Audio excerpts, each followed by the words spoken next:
ఆయనే గొప్పవాడై ఉండి ఆయన ఉచితమైన కృప, ఆయన మంచితనం మనల్ని బ్రతికించింది. ఎందుకు బ్రతికించబడ్డాం అంటే కేవలం ఆయన నామాన్ని మనం కనపరచడానికి. హల్లెలూయా. నమ్మిన వాడు దేవుని స్తోత్రాలు చెల్లించండి. హల్లెలూయా. ఎవరు కూడా ఇక్కడ గొప్పవారు ఎవరు లేరు. అందరూ నిలబడిన నేను, కూర్చున్న వారు అందరం కూడా బలహీనమే, బట్టి కట్టాలమే. దేవుని ముందు ఎవరు కూడా యోగ్యులు కానీ. కాబట్టి మధ్యాహ్నం దేవుడు మనకి కృపనిచ్చాడు, సమయాన్ని ఇచ్చాడు.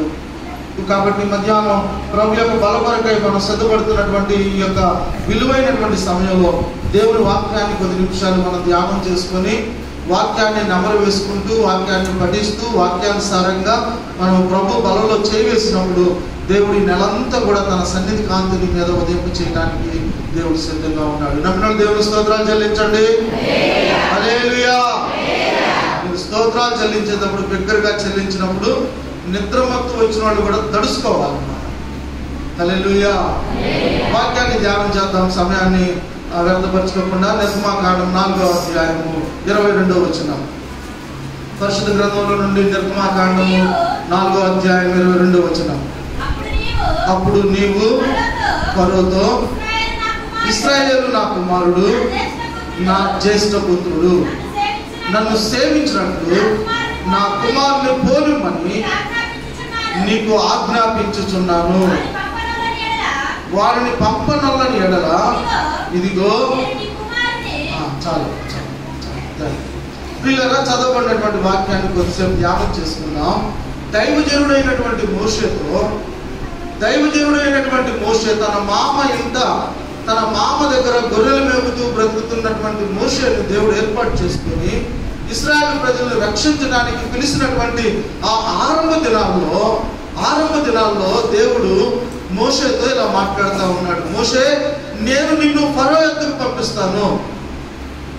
ఆ బలవంతుడైనటువంటి ఫరో ముందుకు నువ్వు వెళ్ళి నా ప్రజలు బంధించబడి ఉన్నటువంటి నా ప్రజలను నీ ద్వారా నేను వారిని విడిపిస్తాను. కాబట్టి నువ్వు సిద్ధపడి రాజు అయినటువంటి ఫరో ముందుకు వెళ్ళాలి అని చెబుతూ వచ్చాడు. అప్పుడు మోషే ఏమన్నాడు తెలుసా? అయ్యా, నేను మాట నేర్పరిని నేను కానయ్యా, నేను నోటి మాధ్యం కలిగిన వాడిని, నేను నత్తివాడిని అయ్యా, ఎవరినన్నా పంపించరాదు అనేసి అని మోషే తను తప్పించుకోవడానికి ఎన్నో సాకులు చెబుతూ వచ్చాడు. ఆయనను దేవుడు మోషేను విడిచిపెట్టకుండా, మోషే నీ నోటికి నేను తోడుగా ఉంటాను. ఫరో ముందు నువ్వు ఏం మాట్లాడాలో, ఆ రాజు ముందు నువ్వు ఎలా మాట్లాడాలో నేను మాట్లాడతాను, నువ్వు బయలుదేరి వెళ్ళు అని చెప్పాడు. అమ్మా వినండి, ఫరో ముందుకు మోషే వెళ్ళి చెబుతున్న మాట ఏంటో తెలుసా? నువ్వు ఫరో దగ్గరికి వెళ్ళి నువ్వు ఫరోతో ఈ మాట చెప్పాలి. ఏ మాట చెప్పాలంటే, ఇశ్రాయేలు నా కుమారుడు. హల్లెలూయా. మోషే రాజైనటువంటి ఫరోతో చెబుతున్నటువంటి మాట గుర్తుపెట్టుకోండి. రాజైనటువంటి ఫరోతో చెబుతున్నటువంటి మాట, ఓ ఫరో, నీ దగ్గర బంధించబడినటువంటి ఇశ్రాయేలు ఎవరో తెలుసా? దేవుని యొక్క కుమారులై ఉన్నారు, దేవుని యొక్క జ్యేష్ఠ కుమారులై ఉన్నారు. కాబట్టి నా దేవుని సేవించడానికి నా ప్రజలను, నీవు బంధించినటువంటి నా ప్రజలను నీవు పంపించాలి అనేసని మోషే రాజు ముందుకెళ్ళి నిలబడి మాట్లాడుతూ ఉన్నాడు. హల్లెలూయా. వీళ్ళరా, ఇక్కడ ఇశ్రాయేలు ప్రజలను దేవుడు ఏమని సంబోధించాడు? ఇశ్రాయేలు ప్రజలు నా కుమారుడు అని చెప్పాడు. ఈ మధ్యాహ్నం మనందరం ఎవరివి? దేవుని యొక్క కుమారులము, దేవుని యొక్క కుమార్తెను. మనల్ని దేవుడు పిలిచాడు. ఒకప్పుడు మనం ఎక్కడెక్కడో ఉన్నాం. ఒకప్పుడు మన జీవిత చరిత్రలు చెప్పుకోవాలి అంటే ఎవరి చరిత్ర బాగాల కదా, ఎవరి సాక్ష్యం బాగాల, ఎవరి నోటి మాట బాగాల, ఎవరి హృదయం బాగాల, ఎక్కడెక్కడో సంచరిస్తూ తిరుగుతూ మన దోషాలను బట్టి అగ్నిగుండానికి వెళ్ళవలసినటువంటి మనలను దేవుడు ప్రేమించి ఇదిగో ఈరోజు ఇంత చక్కని మందిరంలో ఈ విధంగా ఆయన సన్నిధిలో కూర్చొని ఆయన సేవించే భాగ్యాన్ని దేవుడు దయచేశాడు. దేవుడు మనల్ని పిలిచాడు, అందుకనే మనందరం దేవుని సన్నిధికి వచ్చాం. నమ్మినోడు దేవుని స్తోత్రాలు చెల్లించండి. హల్లెలూయా. దేవుడు నిన్ను పిలిచాడు కాబట్టి నువ్వు దేవుని సన్నిధికి వచ్చావు. అవునా? దేవుడు పిలవకపోతే నువ్వు వచ్చేదానివి కాదు. దేవుని ప్రణాళికలో మనం లేకపోతే మనం ఎక్కడుండేవాళ్ళము. ఉదాహరణకు ఒక చిన్న మాట చెబుతాను, అమ్మ వినండి. మన మధ్యలో ఉన్న వయసులో పెద్దవాడు కాలారి గారు అన్నగారి వయసులో చాలా పెద్దవాడు, తండ్రితో సమానం. నిజంగా ఆయన ఒకప్పుడు ఆయన సాక్ష్యం మీ అందరూ తెలుసు కదా, చాలా విగ్రహారాధన చేసేవాడంట. కానీ దేవుడు ఆయన పట్టుకున్నాడు. మనుషులు మార్చారా? మాట్లాడండి. దేవుడు మాట్లాడాడు, దేవుడు మార్చాడు. ఆయన ప్రతి వారం దేవుని సన్నిధికి వస్తున్నాడు. నడవలేనటువంటి పరిస్థితి అయినా కదా దేవుని సన్నిధికి వస్తా ఉన్నాడు. ముగింపు ప్రార్థనలో త్వరగా చెప్పించుకొని వెళ్ళిపోవాలని ఆశ. వీళ్ళారా దేవుడు పిలిచాడు, మనిషి వచ్చాడు. ఈ మధ్యాహ్నం మన దేవుడు మనల్ని పిలుస్తున్నాడు. పాత నిబంధన కాలంలో తండ్రి అయినటువంటి దేవుడు తన ప్రజలను పిలుస్తూ ఉంటే, కొత్త నిబంధన కాలంలో కుమారుడైనటువంటి యేసుక్రీస్తు వారు పాప భారంలో ఇచ్చినటువంటి సమస్త ప్రజలారా నా యొద్దకు రండి అనేసి అని చెప్పి దేవుడు పిలుస్తూ ఉన్నాడు. ఆయన మనల్ని పిలిచేవాడిగా ఉన్నాడు. ఈ మధ్యాహ్నం నువ్వు ఏ భారాన్ని నువ్వు మోస్తున్నావు? నీది కుటుంబ భారమా, లేక నీది పనుల భారమా, లేక నీది పాప భారమా, లేక నీది శ్రమల భారమా? నీ భారం ఏంటి? ఈ మధ్యాహ్నం యేసయ్య అంటున్న మాట ఏంటో తెలుసా? నేను నిన్ను పిలుస్తున్నాను, కమ్ ఆన్ టు మీ, నా యొద్దకు వచ్చేసేయండి, నేను మీ భారాన్ని తొలగిస్తాను. నిన్ను పిలిచిన వాడు ఎంత నమ్మకమైనటువంటి దేవుడు ఈ మధ్యాహ్నం. కాబట్టి నా ప్రియమైనటువంటి దేవుని బిడ్డలారా, దేవుని యొక్క పిలుపు లేకుండా, దేవుని యొక్క ఆకర్షణ లేకుండా, దేవుని యొక్క అనుగ్రహం లేకుండా ఎవరు కూడా ఆయన గుమ్మాన్ని కూడా తొక్కలేరు. హల్లెలూయా. నిన్ను పిలిచాడమ్మా, నిన్ను పిలిచాడు. పశువులు మేపుకుంటున్నటువంటి పశువుల కాపరిని నా దేవుడు పిలిచాడు బైబిల్ గ్రంథంలో. పొట్టి జక్కయ్యను దేవుడు పిలుస్తూ వచ్చాడు.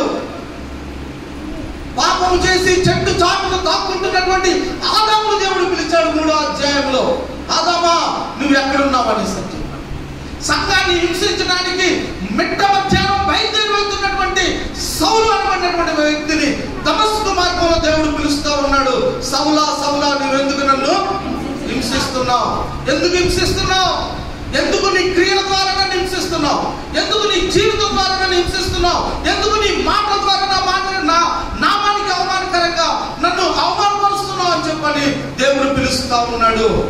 చేపలు పట్టుకునే వాడిని కూడా దేవుడు విడిచిపెట్టలేదు. హల్లెలూయా, హల్లెలూయా.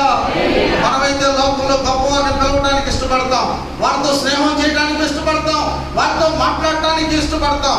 కానీ దేవునికి ఎవరంటే ఇష్టమో తెలుసా? పేదలైన మీరు ధన్యులు, పరలోక రాజ్యము మీదే అని చెప్పాడు దేవుడు.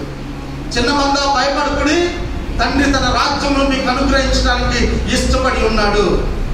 భూలోకంలో ఉన్నటువంటి మనిషికి ధనవంతుడంటే ఇష్టం కావచ్చు, కానీ పరలోకంలో ఉన్నటువంటి దేవునికి భూలోకంలో ఉన్నటువంటి పేదవాడంటే ఇష్టం, భారం మోసేవాడంటే ఇష్టం, శ్రమల్లో ఉంటున్నవాడంటే ఇష్టం. అతను అటువంటి వారిని పిలవడానికి దేవుడు పరలోకం నుండి భూలోకానికి వచ్చాడు. ఎంత గొప్ప దేవుడు అండి! ఈ లోకంలో ఒక అధికారి నేను పిలిస్తే ఎలవా? మన మధ్య కమిషనర్ గారు రాహుల్ సార్ ఉన్నారు. మంచి ఉద్యోగం దేవుడు ఉన్నతంగా ఆయన దీవించాడు. నేను మా పిల్లలు చదువుతాను, అరే ఆ సార్ కలెక్టర్ రా అనేసి అని చెప్పాను. కలెక్టర్ స్థాయిలో అంత ర్యాంక్ రా, ఆ సార్ని దేవుడు దేవుడు తగిన సమయంలో ఆయన్ని ఆ స్థితిలోకి తీసుకుని వెళ్ళాడు. 6 దినాలు ఎంత కష్టపడ్డాడు, ఎన్ని రోజులు వస్తున్నాడో, ఎన్ని ఇబ్బందులు పడ్డారో. కానీ ఒక సమయాన దేవుడు తన భక్తుల యొక్క తలను పైకెత్తుతాడు. హల్లెలూయా. లోకంలో ఒక అధికారి నేను పిలిస్తే నువ్వు వెళ్ళవా? జిల్లా కలెక్టర్ నేను పిలిస్తే నువ్వు వెళ్ళవా? ముఖ్యమంత్రి గారు సచివాలయానికి వచ్చి కలవండియా, లింగాపురం గ్రామస్తులని చెప్తే మనందరం వెళ్ళవా? ఖచ్చితంగా వెళ్తాం. 10ంటికి రండి అంటే ఎన్నింటికి వెళ్తాం? అమ్మా ఎన్నింటికి వెళ్తాం? 10ంటికి రండి అంటే 9ంటికి వెళ్ళిపోతాం. బస్సులో అందుతాయో అందవో కదా. ఏదైనా అవకాశం ఇస్తే సార్ మాకు స్థలాలు కావాలి, మాకు ఉద్యోగాలు కావాలి సార్, లేదంటే మాకు లోన్ కావాలి అని ఒక అధికారి ముందుకెళ్ళి మనం మన యొక్క పరిస్థితులు విన్నవించుకుంటాం. ప్రియులారా, ఈ మధ్యాహ్న కాల సమయంలో దేవుడు వీటన్నిటిని ఇవ్వడానికి నిన్ను పిలవలేదు. హల్లెలూయా. భూ సంబంధమైన వాటిని మాత్రమే ఇవ్వడానికి దేవుడు నిన్ను పిలవలా. భూ సంబంధమైనటువంటి అక్కర్లు తీర్చడానికే దేవుడు నిన్ను పిలవలేదు. ఎప్పుడు దేవుడు నిన్ను పిలిచాడో తెలుసా? భూమికి పునాదులు లేనప్పుడు దేవుడు నిన్ను పిలిచాడు. హల్లెలూయా, హల్లెలూయా. ఎప్పుడు ఏర్పాటు చేయబడ్డాం? ఎప్పుడు మనం ఆ దేవునిలోకి వచ్చాం? లేక ఎప్పుడు దేవుడు తన స్వరక్తం ఇచ్చి మనల్ని కొన్నాడయ్యా అంటే భూమికి పునాదులు లేనప్పుడు. హల్లెలూయా. భూమికి పునాదులు లేనప్పుడే యేసుక్రీస్తులో నువ్వు ఏర్పాటు చేయబడ్డావు. జ్ఞాపకం చేసుకో. ఈ మధ్యాహ్నం నిన్ను పిలిచినటువంటి దేవుడు ప్రియులారా భూ సంబంధమైన వాటినే కాదు, పర సంబంధమైన వాటిని కూడా నీకు అనుగ్రహించబోతున్నాడు. కాబట్టి ఎటువంటి వాడు నిన్ను పిలుస్తున్నాడు ఈ మధ్యాహ్నం? వాక్యం చూద్దాం, దయచేసి చూడండి. తెస్సలోనికీయులకు రాసిన మొదటి పత్రిక, మొదటి తెస్సలోనిక 5వ అధ్యాయం దయచేసి 24వ వచనం. మిమ్మల్ని పిలుచువాడు నమ్మకమైన వాడు కనుక. చాలండి. ఎలాంటి వాడు పిలిచాడంట? అమ్మా కుర్చీలో కూర్చున్నవాడు, మరేమ్మ గారు పెద్దవాడు చెప్పండి. మిమ్మల్ని పిలిచిన వాడు ఎలాంటి వాడు? నమ్మకమైన వాడు, నమ్మదగిన వాడు. మోసం చేసేవాడు పిలిచాడా? నిన్ను పిలవలేదు. తన కుమారుని సహవాసానికి మిమ్మల్ని పిలిచిన వాడు నమ్మదగిన వాడు. చేయెత్తి దేవుని స్తోత్రాలు చెల్లిద్దాం. చేతులెత్తి దేవుని స్తోత్రాలు చెల్లిద్దాం. నిన్ను పిలిచిన వాడు ఆయన వట్టి మనిషి కాడు, ఈ లోకపాధికారి మాత్రమే కాదు. ఆయన నమ్మదగినటువంటి దేవుడు. ఎందుకు దేవుడు నిన్ను నన్ను మధ్యాహ్న కాల సమయంలో పిలిచాడు? ఎందుకు దేవుడు మనల్ని ఏర్పాటు చేసుకున్నాడు? వాక్యంలో నుండి కొన్ని విషయాలు మనం నేర్చుకుందాం. పేతురు రాసిన మొదటి పత్రిక 2వ అధ్యాయం దయచేసి చూడండి. పేతురు రాసిన మొదటి పత్రిక 2వ అధ్యాయము 9వ వచనం చదువుకుందాం. అయితే మీరు చీకటిలో నుండి ఆశ్చర్యకరమైన తన వెలుగులోనికి మిమ్మల్ని పిలిచిన వాడిని గుణాతిశయములను ప్రచురము చేయు నిమిత్తము. అమ్మ మాట తర్వాత ప్రియులారా, దేవుడు ఎక్కడి నుండి మనల్ని పిలిచాడో తెలుసా? ఎక్కడి నుండి పిలిచాడంట? మీరు చీకటిలో నుండి వెలుగులోనికి మీరు పిలువబడ్డారు. హల్లెలూయా, హల్లెలూయా. ఈరోజు సాక్ష్యాలు ఎదురో చెప్పారు.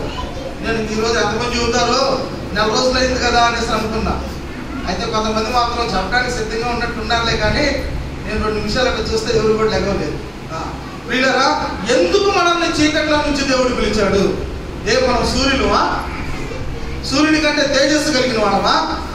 మనం కావతే దేవునికి భక్తులు లేరా? మనం కావతే ప్రార్థన చేసేవాళ్ళు లేరా? ఎందుకు మనల్ని దేవుడు చీకట్లో నుండి పిలిచాడు? ఒకప్పుడు మనందరం ఎవరిమంట?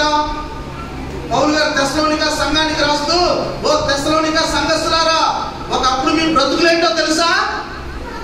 మీరు చీకటోళ్ళు అని చెబుతున్నారు. ఎవరంట మనం? చెప్పట్లా. చాలా మంది చీకటి అంటే భయం అనుకుంటారు. చీకటమ్మా మనం. చీకటి పాపానికి సాదృశ్యంగా ఉంది. హల్లెలూయా. చీకటి ప్రియమైనటువంటి దేవుని బిడ్డలారా సాతానికి సాదృశ్యంగా ఉంది. చీకటి అవమానకరమైనటువంటి జీవితానికి సాదృశ్యంగా ఉంది. ఎఫెసీ పత్రికలో పౌలు గారు అంటున్నాడు, పూర్వము మీరు చీకటై ఉన్నారు అని చెబుతున్నాడు. ఒకప్పుడు ప్రభు లేనటువంటి మన జీవితాలు చీకటిమయం. ఒకప్పుడు దేవుడు లేడు, ఒకప్పుడు భయం లేదు, విశ్వాసం లేదు, ప్రార్థనా జీవితం లేదు, చీకటి బ్రతుకులు బ్రతుకుతా ఉన్నాం. అటువంటి స్థితిలో ఉన్నటువంటి మనలను దేవుడు రక్షిస్తూ వచ్చాడు. దేవుడు మనల్ని వెలుగులోనికి నడిపించాడు. హల్లెలూయా. దేవుడు నిన్ను పిలిచి నిన్ను వెలిగించాడు. గుర్తుపెట్టుకో. ఎవరు బిడ్డలారా? దేవుడు మిమ్మల్ని వెలిగించాడు. వృద్ధాప్యులున్న తల్లులారా, దేవుడు మిమ్మల్ని వెలిగించాడమ్మా. దేవుడు మీ కుటుంబాలను వెలిగించాడయ్యా. ఇది ఆశీర్వాదం, ఇది దీవెన. నా ప్రియమైనటువంటి దేవుని బిడ్డలారా, ఈ ఏప్రిల్ నెలంతా దేవుడు మీ కుటుంబాలను వెలిగించును గాక. 1-2 చేతులు వెలిగిస్తుంది. పాపం చేతులు నిప్పులు వచ్చినట్టు. చీకటిలో ఉన్నటువంటి మనము దేవుడు ప్రేమించి ఎందుకు పిలిచాడు అంటే వెలిగించడానికి పిలిచాడు. మనం వెలుగుతూ అనేకుల్ని వెలిగించే వరంగా మనం ఉండాలి. హల్లెలూయా. యోహాను సువార్త 5వ అధ్యాయం 35వ వచనం చదవండి. టకటక చదవండి. యోహాను సువార్త 5వ అధ్యాయం 35వ వచనం. అతడు మండుచు ప్రకాశించుచున్న దీపమై ఉన్నాడు. హల్లెలూయా. ఎవరంట ఆయన? ఒక అతను బైబిల్ గ్రంథంలో ఉన్నాడు. ఆయన మండుతూ, మంటలు పట్టుకుంటారా? పొయ్యిలో నిప్పు కాలుతూ ఉంటే ఆ నిప్పు కణాన్ని ఎవరైనా పట్టుకోగలుగుతారా? లేరు. ఒకవేళ పట్టుకోవాలనుకుంటే ఏమవుతాం? చేతులు కాలిపోతాయి. యోహాను అనబడినటువంటి భక్తుడు, అతడు మండుతూ ప్రకాశించుతున్న దీపంలాగా ఉన్నాడంట. ఒకప్పుడు చీకటిలో ఉన్నాడు, కానీ ప్రభు అతన్ని వెలిగించాడు. ఈ మధ్యాహ్నం ప్రభు యొక్క బల్ల లేక ప్రభు యొక్క శరీరం వరకు సిద్ధపడిన నా ప్రియ సహోదరి సహోదరులారా, నువ్వు ఇంకా చీకట్లోనే ఉన్నావా లేక వెలిగించబడ్డావా? ఈ ప్రశ్నకు సమాధానం దేవుడికి నువ్వే చెప్పాలి. బైబిల్ వాక్యం ఏమో సెలవిస్తుందా అంటే, మత్తయి సువార్త చదువుదాం దయచేసి, 4వ అధ్యాయం. మత్తయి సువార్త 4వ అధ్యాయం 16వ వచనం. మత్తయి సువార్త 4వ అధ్యాయం 16వ వచనం.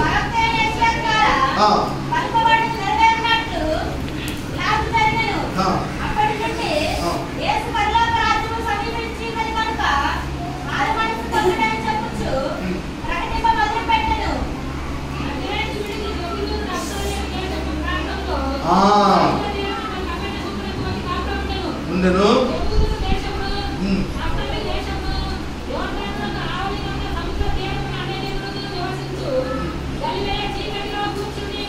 చీకటిలో కూర్చొని ఉన్న ప్రజలకు గొప్ప వెలుగు చూసిరి. హల్లెలూయా.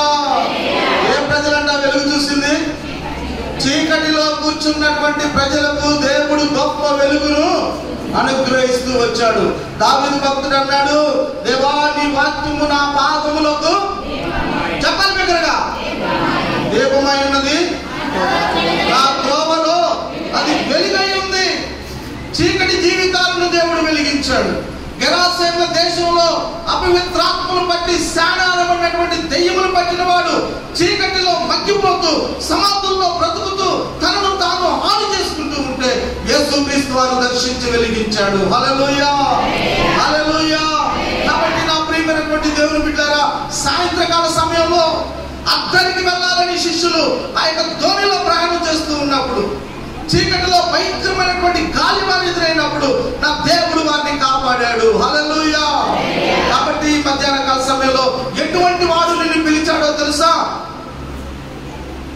చీకటిలో ఉన్నటువంటి నిన్ను వెలిగించడానికి, దేశానికి వెలుగుగా చేయటానికి, గ్రామానికి వెలుగుగా చేయడానికి, సంఘంలో ఒక వెలిగే స్తంభంగా నువ్వు ఉండటానికి దేవుడు నిన్ను ఏర్పాటు చేసుకున్నాడు. హల్లెలూయా, హల్లెలూయా. మనం వెలుగుతూ బ్రతుకుదామా? ఈ ఒకవేళ ఈ లైట్ వెలగకపోతే ఉంచుతారా? అమ్మా, ఈ లైట్ అంతే ఉంచుతారా? చాలా ఖరీదు పెట్టుకున్నాం, చాలా అందమైనటువంటి లైట్, వెలిగినంతకాలం బాగానే వెలిగింది, సరే మాడిపోతే మాడిపోయిందిలే, దాని జ్ఞాపకార్థంగా ఈ లైట్ని ఉంచుదాం అని ఉంచుదాము మన ఇంట్లో ఇళ్లలో.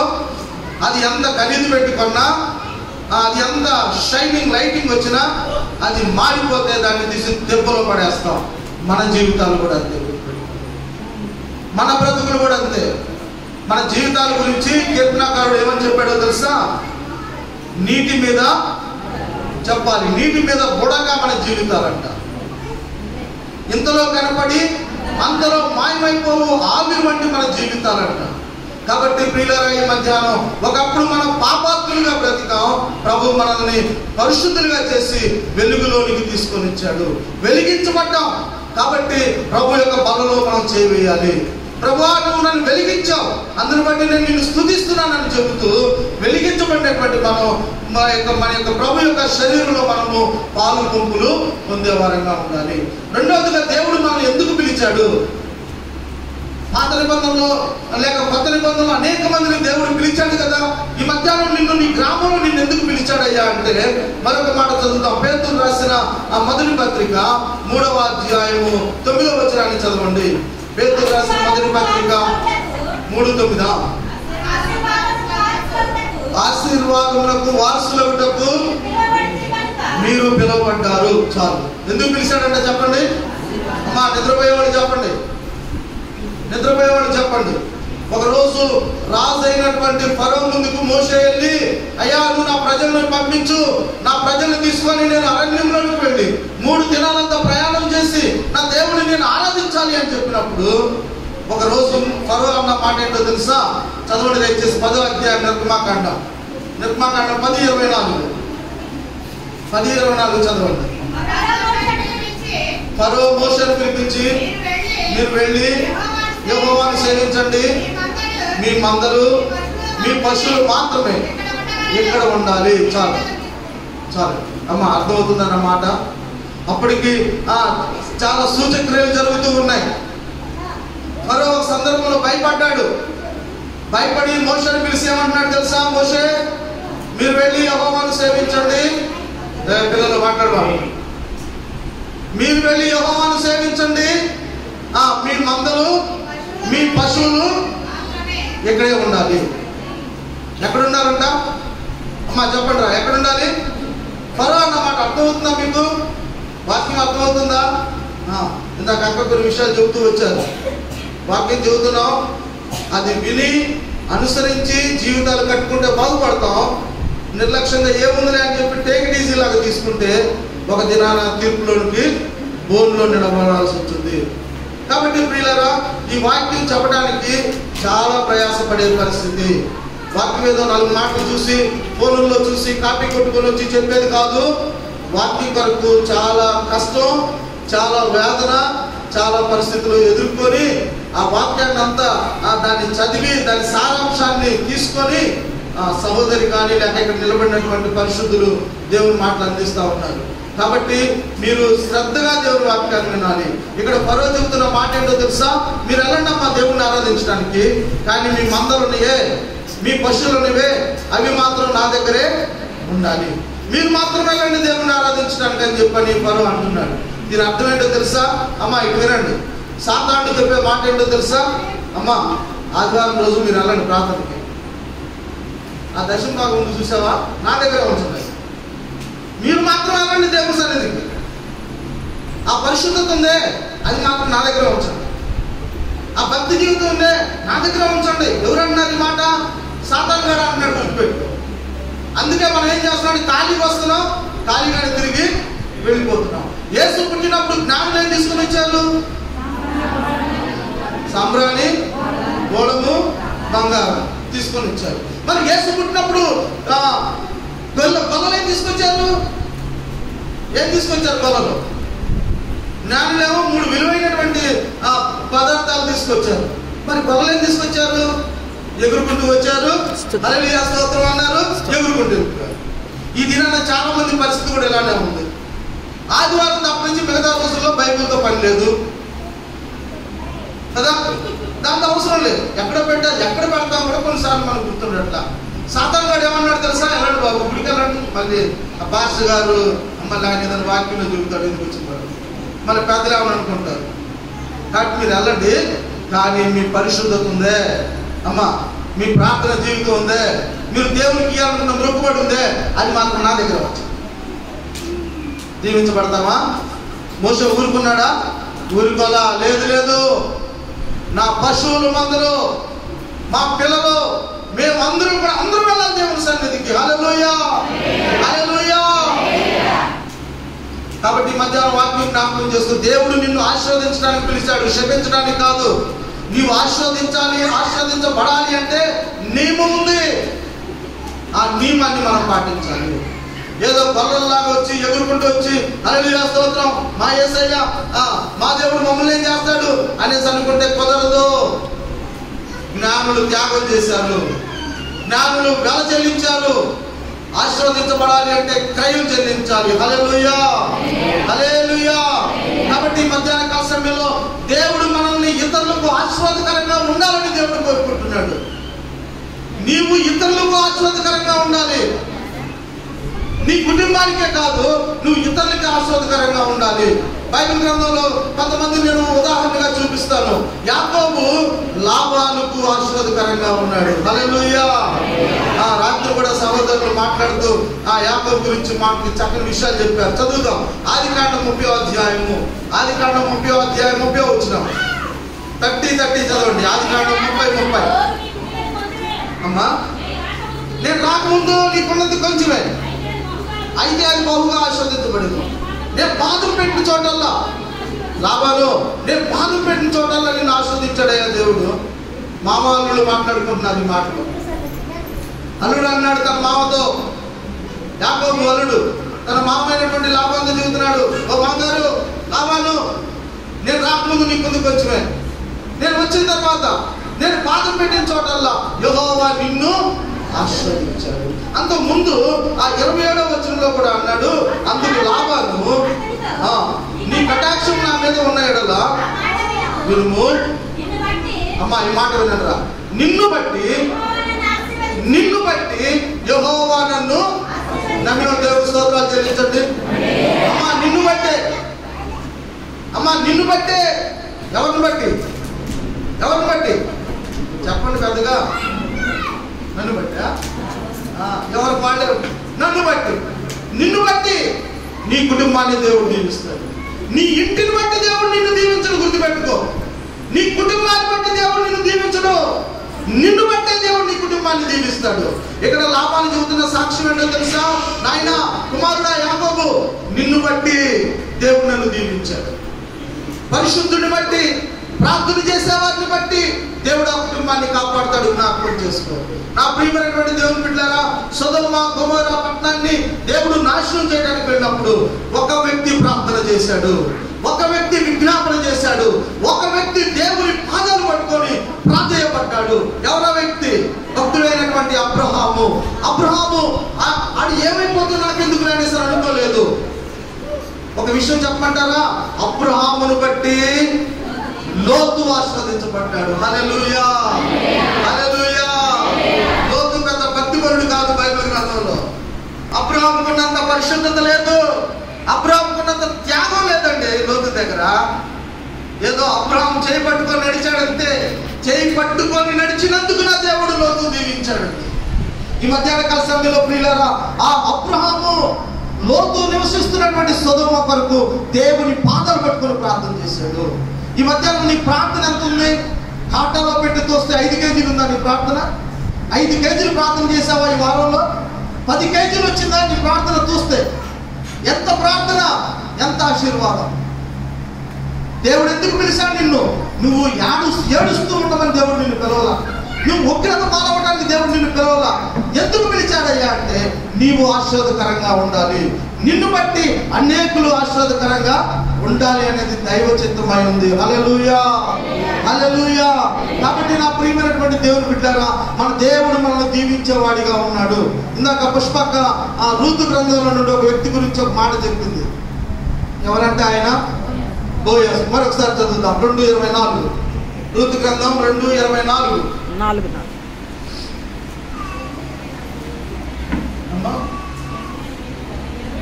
23 చదవండి.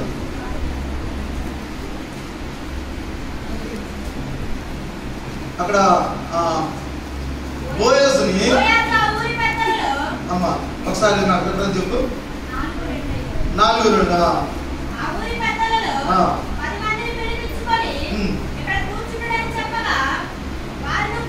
లేదు 2వ అధ్యాయం 4 వచ్చిన 2:4. బోయస్ బెత్లెహేము నుండి వచ్చి యెహోవా మీకు తోడై ఉండును గాకని చేను కోయి వారితో చెప్పగా యెహోవా నిన్ను ఆశీర్వదించు గాక అని.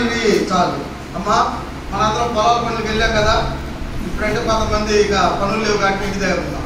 మొన్నటి దాకా మనందరం రైతులు పొలాల్లోకి వెళ్ళి పనులు చేసినప్పుడు ఆ రైతు వచ్చినప్పుడు ఎవరైనా ఈ మాటలు అన్నారా? రైతును చూసి పని చేసేవారు అయ్యా యెహోవా నిన్ను దీవించును గాక అని మీరు ఎప్పుడన్నా అన్నారా? ఇక్కడ బెత్లెహేమీయుడైనటువంటి బోయస్ తన పొలంలో పని చేస్తున్న వారి యొద్దకు వచ్చినప్పుడు ఆ పని చేసే వారిని చూసి రైతు అనే మాట ఏంటో తెలుసా? యెహోవా మీకు తోడై ఉండును గాక అని చెప్పాడు. ఏ రైతు చెప్పలేదండి మనకి ఈ మాట. పొలం పనికి వెళ్ళినప్పుడు, నాట్లకి వెళ్ళినప్పుడు, కోతలకి వెళ్ళినప్పుడు ఏ రైతు అన్నా చెప్పాడా? ఏమని చెప్పేవాడు రైతు? ఏం చెప్పేవాడమ్మా? చేయండి అమ్మా, పనులు బాగా చేయండి, పని చేయకుండా తప్పించుకుంటుంది ఆ దొంగ కదా.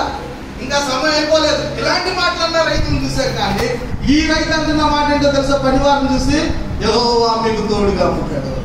ఆ మాట విన్నటువంటి ఆ చేను కోసేవారు, ఆ పంటలు కోసేవారు ఏమన్నారంట? యెహోవా నిన్ను ఆశీర్వదించును గాక బోయస్ అని చెప్పంటారు. యజమానుడైనటువంటి ఆ రైతును చూసి పనివారు యెహోవా నిన్ను ఆశీర్వదించును గాక. హిజ్కియా కాలంలో 6 నెలలు పంట కోస్తూనే ఉన్నారంటండి. దేవుని యొక్క ఆశీర్వాదం. 6 నెలలు పంట కోస్తుంటే తరగని పంట. అంత ఆశీర్వాదాన్ని నా దేవుడు ఇచ్చేవాడిగా ఉన్నాడు. కాబట్టి ఈ మధ్యాహ్న కాల సమయంలో ఎందుకు దేవుడు నిన్ను పిలిచాడు? ఆయన పిలుపు చాలా గొప్పది. ఆయన పిలుపు విన్నావా నువ్వు? ఈ మధ్యాహ్న కాల సమయంలో జ్ఞాపకం చేసుకుందాం. ఇక్కడ దేవుడు ఎందుకు మనల్ని పిలిచాడయ్యా అంటే ఆయన నిన్ను ఆశీర్వాదించడానికి పిలిచాడు. హల్లెలూయా. ఆయన నిన్ను ఆశీర్వదించడానికి పిలిచాడు. ఇంకా ఎందుకు దేవుడు నిన్ను పిలిచాడో తెలుసా? మరొక మాట చదువుతాం, దయచేసి చూడండి. లూకా సువార్త 12వ అధ్యాయము. లూకా సువార్త 12వ అధ్యాయం 32వ వచనం. చిన్న మంద భయపడుకుడి, మీకు రాజ్యము అనుగ్రహించుటకు మీ తండ్రికి ఇష్టమై ఉన్నది. దేవుడు ఎందుకు మనల్ని పిలిచాడు? నీకు ఒక రాజ్యాన్ని దేవుడు ఇవ్వబోతున్నాడు. హల్లెలూయా, హల్లెలూయా. ఎలాంటి రాజ్యం అది? దేవుని చేత కట్టబడినది. పరలోక రాజ్యం. ఎన్ని గుమ్మాలు ఉన్నాయంట యెరూషలేము మందిరానికి? 12 గుమ్మాలతో అలంకరించబడినటువంటిది. 12 ముత్యాలతో అలంకరించబడినటువంటి ఆ పరలోకపు ఆ పట్టణాన్ని దేవుడు మనకు అనుగ్రహించడానికి. నా ప్రియమైనటువంటి దేవుని బిడ్డలారా, దేవుని రాజ్యం కొరకు నువ్వు సిద్ధపడాలని దేవుడు నిన్ను పిలిచాడు. దేవుడు నిన్ను ప్రేమించింది, నీ కొరకు తన రక్తాన్ని త్యాగం చేసింది, తన ప్రాణాన్ని పెట్టింది ఆయన రాజ్యంలో మీరు ఉండాలి అని. సిద్ధపడుతున్నావా దేవుని రాజ్యం కొరకు? దేవుని రాజ్యంలోనికి రావడానికి వెళ్ళడానికి నువ్వు ఇష్టపడుతున్నావా? ఒకవేళ దేవుని రాజ్యం అంటే ఏమనుకుంటున్నావేమో నువ్వు. మరొక వాక్యాన్ని కూడా చదివి సహాయం చేయండి. రోమిలకు రాసిన పత్రికలో రాయబడి ఉంది దేవుని రాజ్యం అంటే ఏంటో. 14వ అధ్యాయం 17వ వచనం. దేవుని రాజ్యము భోజనమును. The kingdom of God is not eating and drinking. దేవుని రాజ్యం తినడం తాగడం కాదంట. నీతియు సమాధానమునైంది పరిశుద్ధాత్మ యందలి. ఏం కాదు చెప్పండి? దేవుని రాజ్యం ఏం కాదు? ఎప్పుడు భోజనమా? ఎప్పుడు తినడమేనా? ఎప్పుడు తాగడమేనా? కాదు. దేవుని రాజ్యం నీతి సమాధానంతో కూడింది. ఈ మధ్యాహ్నం దేవుడు ఆ రాజ్యాన్ని ఇవ్వడానికి నేను పిలిచాడు. లోక రాజ్యాలన్నీ ఆయన ముందు, ఈ లోక రాజ్యాలన్నీ ఆయన ముందరా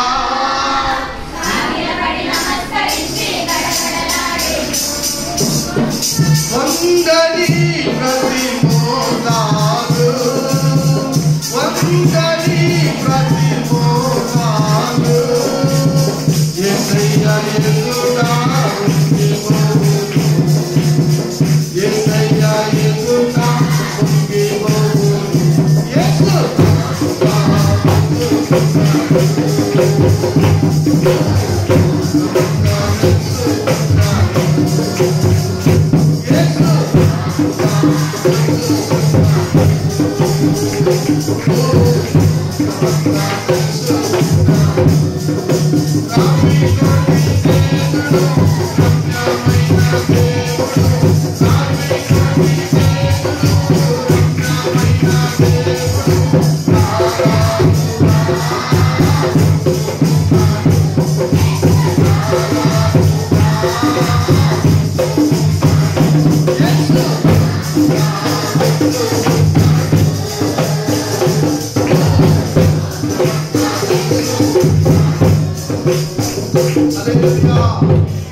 దేవుని రాజ్యం కొరకు నువ్వు సిద్ధపడాలని ప్రియులారా, దేవుడు నీకు ఆయుష్కాలాన్ని ఇచ్చి, నీకు ఆరోగ్యాన్ని ఇచ్చి, భూలోకంలో దేవుడు ఒక సంఘాన్ని నీకు ఇచ్చాడు.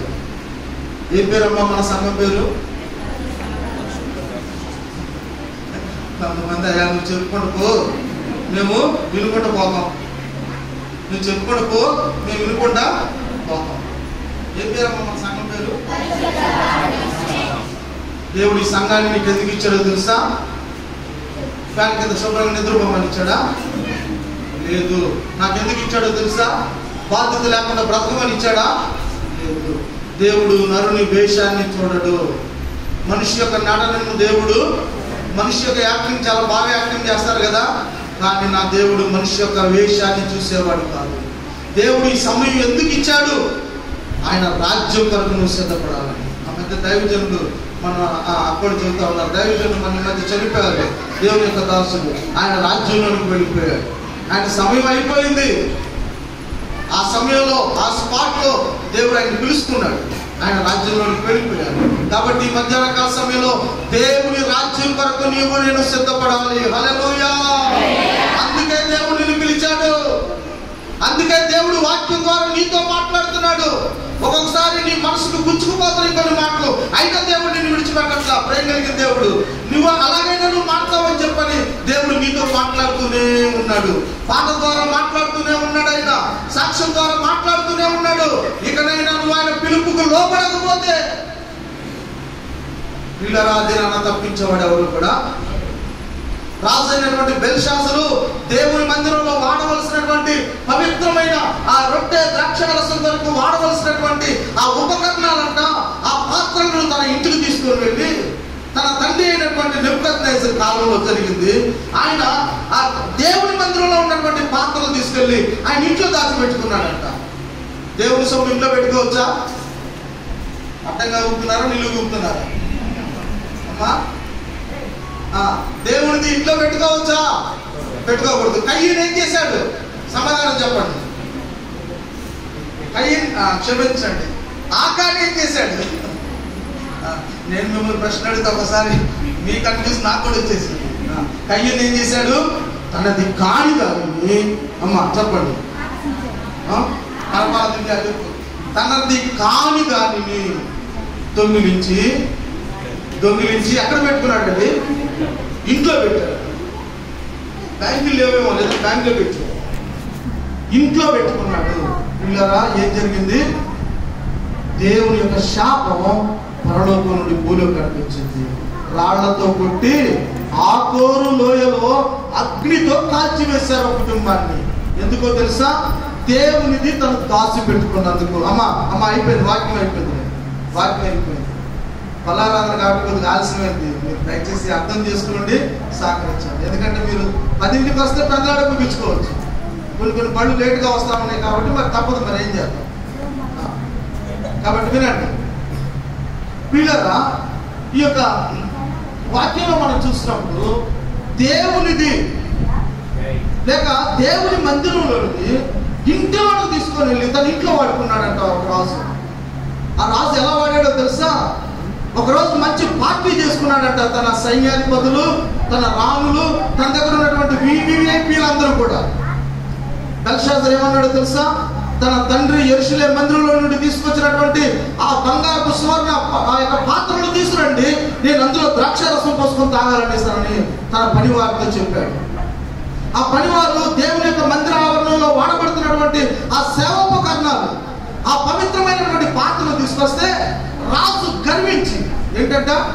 రాజు గర్వించి నాకు ఎదురు లేదు, నేను ఎవరి మాట వినను, నా ముందు ఎవడొచ్చి నిలబడతాడు అని దేవుని పని కొరకు వాడవలసినటువంటి పాత్రలో ద్రాక్షారసం పోసుకొని తాగాడంట. భయం ఉన్నవాడేనా?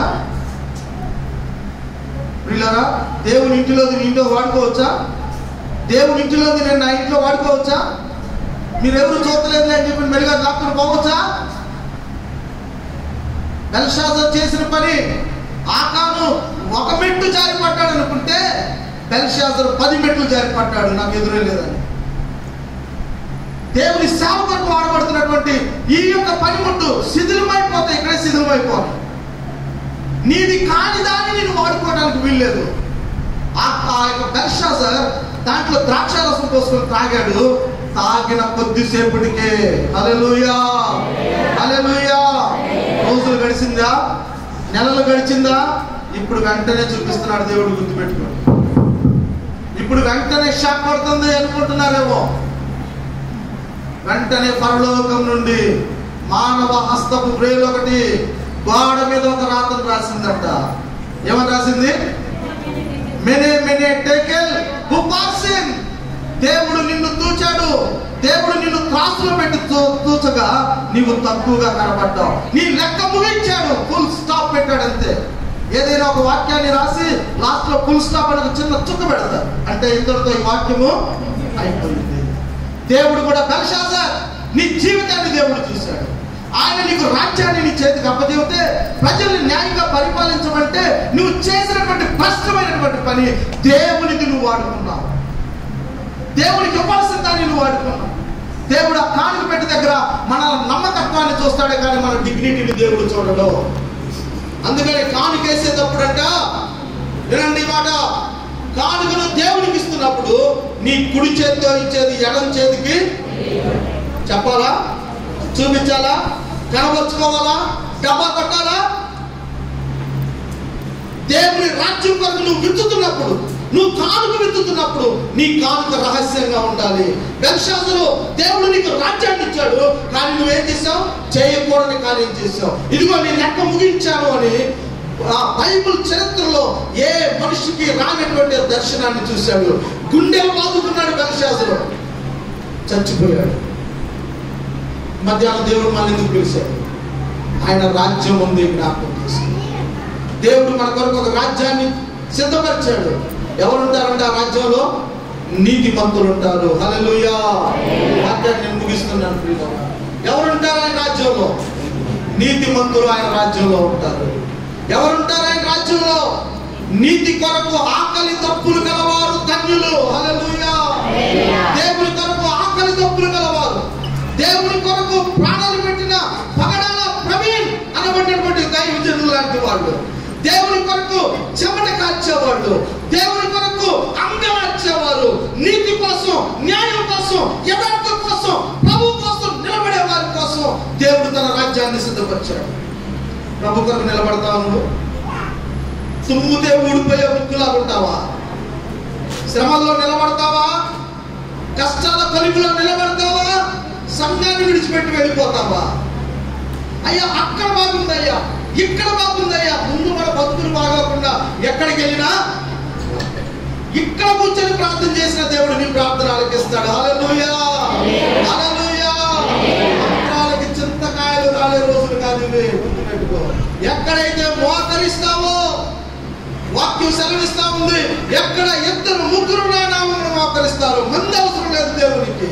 ఎక్కడ ఇద్దరు ముగ్గురు నా నామమున మోకరిస్తారు, ఆత్మదేవుడు, పరిశుద్ధాత్మదేవుడు వారి మధ్య సంచరిస్తారని చెప్పని చెబుతా ఉన్నాడు. మధ్యాహ్నం ప్రభు కొరకు, ప్రభు యొక్క పరిచర్య కొరకు వెల చెల్లిస్తావా? యేసుక్రీస్తు వారు సిలువలో నీ కొరకు వెల చెల్లించాడు, క్రయం చెల్లించాడు, నలకట్టబడ్డాడు. ఒంటి మీద శరీరం మీద వస్త్రహీనుడిగా ఉన్నాడు ఆయన, వస్త్రం లేదు. తల నుండి అరికాలు వరకు భయంకరమైనటువంటి కొరడా దెబ్బలు, ఆ యొక్క భయంకరమైనటువంటి వేడిలో యెరూషలేము ఊరి బయట అందరూ చూస్తూ ఉండగా, ఏ నేరం చేయనటువంటి యేసుక్రీస్తు వారు, ఏ పాపం చేయనటువంటి యేసుక్రీస్తు వారు నిన్ను పిలిచి పరలోక రాజ్యం కొరకు, నిన్ను నిత్యత్వం కొరకు సిద్ధపరచడానికి ఈ లోకానికి వచ్చినటువంటి యేసుక్రీస్తు వారు. అదిగో చూడు, ఆయన భూమికి ఆకాశానికి మధ్యలో ఆయన వేలాడుతూ ఉన్నాడు. సొగసైనను స్వరూపమైనను లేనివాడుగా నలకట్టబడ్డాడు ఆయన కొరకు. అయినా ఆయన చెబుతున్న మాట ఏంటో తెలుసా? పాప భారం మోయించున్నా, ప్రయాసపడి పాప భారం మోయించున్న సమస్త జనులారా పిలుస్తున్నాడు ఆయన. లోపడున్న ప్రజల కొరకు దినమెల్లా చేతులు చాపి పిలుస్తా ఉన్నాడు. రండి రండి, నా ఎద్దుకు రండి. భారం మోస్తున్నావా? ఇంట్లో నెమ్మది లేదా? భార్య నిన్ను ప్రేమించట్లేదా? భర్త నిన్ను ప్రేమించట్లేదా? బిడ్డలు నీ మాట వింటలేదా? కుటుంబ భారంతో ఉన్నావా? అప్పుల భారంతో ఉన్నావా? నెమ్మది లేకుండా బ్రతుకుతున్నావా? రా నా ఎద్దుకు. ఎంత గొప్ప దేవుడు పిలిచాడండి. అమ్మా దేవుడు నిన్ను పిలిచాడు. దేవుడు నిన్ను పిలిచాడు. నువ్వు ఒంటరి దానికి కాదు భయపడాల్సిన పని. నీ పక్కన ఒక బలవంతుడు ఉన్నాడు, నీ పక్కన ఒక యుద్ధశాలి నీ పక్షాన ఉన్నాడు. నీ పక్షాన ఉన్నవాడు లోకంలో ఉన్న వారి కంటే గొప్పవాడు. హల్లెలూయా చెప్పు. నిన్ను పిలిచిన వాడు నమ్మదగిన దేవుడు. నీకు రాజ్యం ఇవ్వటం దేవునికి ఇష్టం, నీవు నశించడం మనుషులకు ఇష్టం, కానీ నువ్వు బాగుపడటం దేవునికి ఇష్టం. పిల్లలు మన మధ్య రాజేశ్వర తమ్ముడు అంటున్నాడు, వెళ్ళిపోయినట్టున్నాడు కదా. నిజంగా ప్రాణాలతో చెలగాటం, చాలా మరణం అంచు దగ్గరికి వెళ్ళిపోయాడు ఆ తమ్ముడు. చాలా భయంకరమైనటువంటి పరిస్థితి. సంఘం ప్రేమించింది, దేవుడు కనికరించాడు. సంఘం ప్రార్థన చేసింది ఆ బిడ్డ కొరకు, దేవుడు కనికరించాడు. నా దేవుడు కన్నీటిని చూసి దాటిపోయేవాడు కాదు. హల్లెలూయా, హల్లెలూయా. మనుషులు దాటిపోతారు, నువ్వు ఏడుస్తుంటే ఇంకా నిన్ను ఏడిపిస్తారు, కానీ నా దేవుడు నిన్ను ఏడిపించేవాడు కాదు. అందుకనే ప్రకటన గ్రంథంలో చెప్పిన మాట, ఆయన ప్రతి వాని కన్నీటి బాష్ప బిందువులను తుడిచివేసేవాడంట. ఎలాంటి వాడండి ఆయన? నీ కన్నీటి బాష్ప బిందువులను ఆయన తుడిచివేస్తాడు. నువ్వు నశించుకోవటం దేవునికి ఏమాత్రం ఇష్టం లేదు. ఈ మధ్యాహ్నం ఆయన ప్రేమతో మరలా పిలుస్తూ ఉంటాడు. 2025 సంవత్సరాల క్రితం పిలిచినటువంటి ఆ పిలుపు మరలా ఈ రోజు నేను పిలుస్తున్నాడు. అమ్మా, నువ్వు నాకు కావాలి, నీ కుటుంబం నాకు కావాలి, నా ఎద్దుకు రండి, నన్ను సేవించండి నీ కుటుంబం అని దేవుడు పిలుస్తూ ఉన్నాడు. కల్వరిలో నుండి ఆయనని పిలుస్తూ ఉన్నాడు. ఆయన నీ కొరకు చేసినటువంటి త్యాగాన్ని చూడు. ఈ మధ్యాహ్నం ఆయన నీ కొరకు చేసినటువంటి గొప్ప అర్పణ నువ్వు జ్ఞాపకం చేసుకొని, నిజమే ప్రభువా, నా కొరకు నీ జీవితాన్ని మొత్తం ఆ సిలువలో నా కొరకు నువ్వు దారిపోసావు, నీకంటూ నువ్వు ఏది దాచిపెట్టుకోలేదు ప్రభువా అని ఈ మధ్యాహ్నం ఆయన ప్రేమ కలిగినటువంటి కవిట్లోకి మనం వెళ్దాం. దయచేసి అందరూ మోకరించండి, ప్రార్థన చేసుకుందాం. దయచేసి